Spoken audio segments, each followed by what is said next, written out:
So joining us now is Lubomyr Luciuk of the Ukrainian Canadian Civil Liberties Association of Canada to talk about a topic that many of you may have already heard of, and this is KGB in Canada.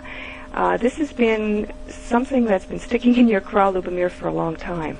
Oh, quite true. I mean, the Ukrainian Canadian community was seriously mistreated back in the mid-1980s when the government of Canada established the Commission of Inquiry into War Criminals, so-called Deschênes Commission, which spent several years investigating the alleged presence of alleged Nazi war criminals in the country. The whole campaign to look into quote-unquote Nazi war criminals in Canada was stirred up on the basis of rumor and Soviet disinformation. In the end, the Deschênes Commission discovered that most of what had been bandied about was completely erroneous and had been seriously inflated by the proponents of this notion that there are thousands of Nazi war criminals in Canada. In fact, there are very few, if any, were ever here. And certainly, subsequently, the government of Canada has not ever been able to identify a single Nazi. Not one. Not one. Unfortunately, the government also adopted a position that it would, instead of bringing individuals accused of being Nazi war criminals into a Canadian criminal court of law where the rules of evidence are fairly strict, they began using civil proceedings, essentially immigration hearings, to denaturalize alleged war criminals, sometimes without being able to prove that they'd ever done anything wrong, and deport them simply by saying, well, you didn't tell us that you served in a guard battalion or something during the Second World War when you came to Canada, and so you lied to gain your Canadian citizenship, so we will then denaturalize you and deport you. This is sometimes shortened as D&D. Mm-hmm. And the Ukrainian Canadian community took, I think, a very principled position saying, look, if you're accusing someone of something as serious as a war crime, you should take them into a Canadian criminal court of law where the rules of evidence are strict, and if you can prove it, well then, of course, take whatever measures are necessary to punish such a person. And that we took that position and said, regardless of the person's ethnic, religious, or racial heritage, or when and where they may have committed a war crime or crime against humanity, bring them into a Canadian criminal court of law. Well, that was a position that the Civil Liberties Commission and then later the Ukrainian Canadian Civil Liberties Association took. It was a position eventually adopted by the Ukrainian Canadian Congress and, in fact, by all the spokesmen for our community.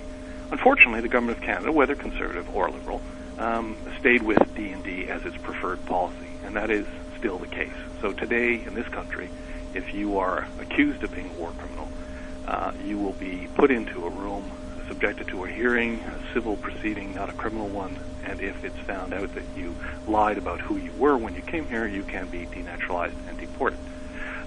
It's not the system that we prefer, but politics is the art of the possible. So why is that, though? I mean, wouldn't it be more cost-effective, really, to deport than to try in Canadian court? Well, I mean, the point is here, if you have someone like, for example, Vasil Odinsky, who came here in 1949, has lived a good life here, has raised a family here, has paid his taxes here, has done no harm to anybody in Canada all those years, and then one day, someone comes to his door and says, now defend yourself against the power of the state. So is there no statute then of time? I mean, no, there's no statute of limitation. Oh. So, and it's retroactive. So there are all sorts of reasons why we have opposed D&D.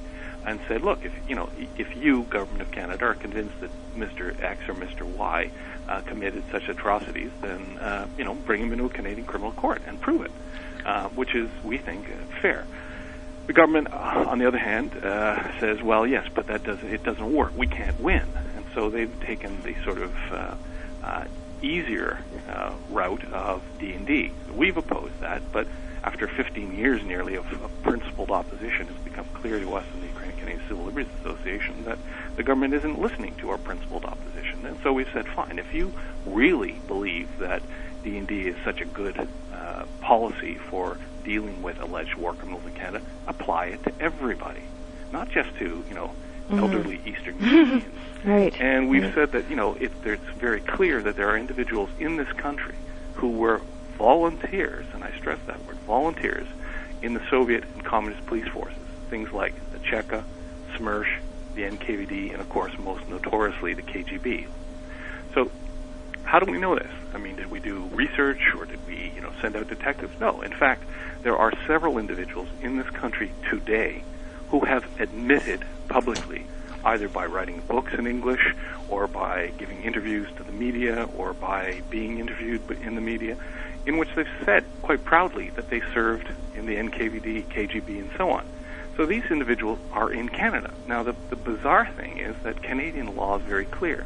If you were a member of any of the Nazi movements, the SS, the Gestapo, so on, you were not supposed to be admitted. If you were a member of any communist secret police formations or organizations, you were not supposed to be admitted. So then the question is, how are these people here? How can they be here if they were supposed to be screened out? Well, I mean, that's a different question, I suppose, but the reality of it is these people have publicly stated that they were members of NKVD and SMERSH, KGB, and so on. Wow. We wrote to the Royal Canadian Mounted Police, the RCMP, and said, look, we have books and interviews here. Here's all the information we've been able to gather from public sources. Please look into this. Now, John Gray Roach, the former chairman of the Civil Liberties Association, wrote several years ago. It took nearly 4 years for the RCMP to reply, and its answer is there's insufficient evidence. Now, this boggles the mind. How can you say there's insufficient evidence when someone has produced a book in English in which he produces a photograph of himself in his NKVD lieutenant's uniform? So here's a man standing there smiling in his NKVD lieutenant's uniform. He's living in Canada, and he's describing at some length in a book all the things he did as a member of the Soviet Communist Secret Police. I mean, what more evidence do you want? Now, that doesn't necessarily constitute proof of guilt. Maybe the man's a complete liar. Maybe he made the whole thing up, in which case, look into it, and if it turns out that this is just some, buffoon bragging about something he was not part of, well, then, of course, he's just a fool.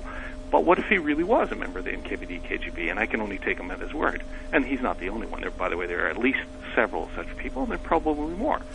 Well, I see lots of broader ramifications, though, here to this, rather than just the Nazis, Soviets, fascists, well, there are, of course, communists. modern-day war criminals too that are sneaking in. Well, we've got gang violence. We've got a terrible problem with gangs here on the West Coast. Yeah. Well, I mean, clearly there are individuals who come to Canada claiming to be victims of war or persecution, who are in fact perpetrators and enablers who are not victims but are perpetrators, who are individuals who have hidden themselves in the refugee streams to find asylum in Canada. Now, most of those people have the common sense not to boast about it publicly, but in the case of several of these individuals, we have people who openly admit that they were NKVD and KGB, and these people clearly shouldn't be here by our laws, and so why are they being allowed to remain here? So what UCCLA did was, starting a few weeks ago, we began a campaign called No KGB in Canada, and we've been addressing postcards from people across the country to the Prime Minister, the Honorable Stephen Harper, to the Honorable Peter Van Loan, the Minister of Public Safety, and to the Honorable Jason Kenney, who is the Minister of Citizenship, Immigration, and Multiculturalism.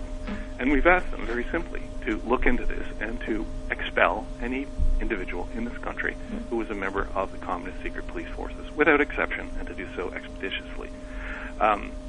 In British Columbia, there's an individual who recently, after nearly 11 years in this country, was told he would be deported. He's a former veteran of the KGB. He rose to the rank of captain in the KGB. He's been living in British Columbia for 10 years. By all accounts, he's a decent citizen, but the fact is he shouldn't be here, and he and his family need to be removed because they had no right to be here in the first place, and he clearly was not a victim. He is an individual who was in Komsomol, the Young Communist League, and who then went into the KGB. When he left the KGB, he remained in the Soviet Union / Russian Federation for nearly 8 years before he came to Canada without being in any way harmed. So he has no reason to be here. And of course, a lot of people, listen to that and say, oh, but the poor man and his family and so on. Well, what about the millions of victims of the Soviet secret police? What about the millions of people who were murdered or enslaved or subjected to genocidal brutality by the NKVD and KGB? Those victims had no chance in life because of those who enabled the Soviet system to operate. Now, some of the people in Canada were clearly involved in atrocities. Some others were probably nothing more than clerks or bottle washers or translators. But the law, again, is very clear. If I am cooking your lunch while you are a member of an execution squad shooting people, I'm making your job possible because I'm taking care of the logistic support. I'm making sure that you have a clean room to come back to after you finish torturing someone. I'm making sure that you have 3 square meals a day. Your uniform's cleaned and all the rest of it. I'm indirectly supporting your behavior as a war criminal or someone perpetrating crimes against humanity. So it's no excuse to say I didn't kill anybody, I didn't pull a trigger. Bottle washers and cooks and translators are still part of that system, and they make it happen. And so they are complicit, even if indirectly, in what the NKVD and KGB did. So individuals in this country who claim, well, I didn't hurt anybody, that's not good enough. We don't allow into Canada individuals who were part of the Nazi apparatus, who may have sat in some office building in Berlin and never pulled a trigger, but nevertheless were part of the process of the extermination of Jews during the Holocaust and others. So too, we cannot allow a country like Canada, our home and native land, to become a haven for communist secret policemen.